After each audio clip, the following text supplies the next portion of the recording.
ആ ഇതായിരുന്നല്ലോ എൻ്റെ വീട്. അവിടെ നിന്നൊക്കെ താമസം മാറി പോയാ എല്ലാവരും. ഞാൻ പോയതിൽ പിന്നെ അവർ ഒത്തിരി കഷ്ടപ്പെട്ട് കാണും. പിള്ളേരൊക്കെ കുഞ്ഞായിരുന്നില്ലേ.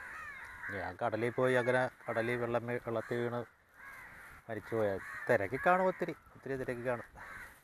പിള്ളേർ എൻ്റെ കൂടെ കിടന്നാലേ ഉറക്കം വരത്തുള്ളായിരുന്നു. അവളെങ്ങനെ ജീവിക്കുന്ന ഇതിപ്പോൾ ഇവിടെ പോയി തിരക്കില്ല. ഈ ക്രിസ്മസിന് സ്റ്റാർ ഇല്ലാഞ്ഞിട്ട് കരഞ്ഞ് പിള്ളേർ അന്ന് സ്റ്റാറൊക്കെ മേടിച്ച് കൊടുത്തതായിരുന്നു. കേക്കും സ്റ്റാറൊക്കെ. ഇതിപ്പോൾ എങ്ങനെയാണോ, മേടിക്കുന്നുണ്ടോ ഇല്ലയോ ആർക്കറിയാം. ഒന്ന് കാണാൻ പോലും കടലിൽ ഇവിടെയൊക്കെ എല്ലാവരും വിറ്റ് പോയില്ല.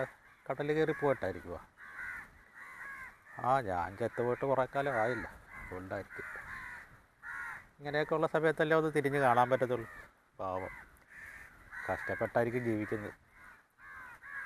ഒന്ന് കണ്ടിരുന്നൊക്കെ ഉള്ളായിരുന്നു. എവിടെയാണെന്ന് അറിയില്ലല്ലോ. നമ്മുടെ അപ്പുറത്തുനിന്ന് നമ്മുടെ കൂടെ ഉള്ള പുള്ളിയുടെ ചോദിക്കാം ഞാൻ.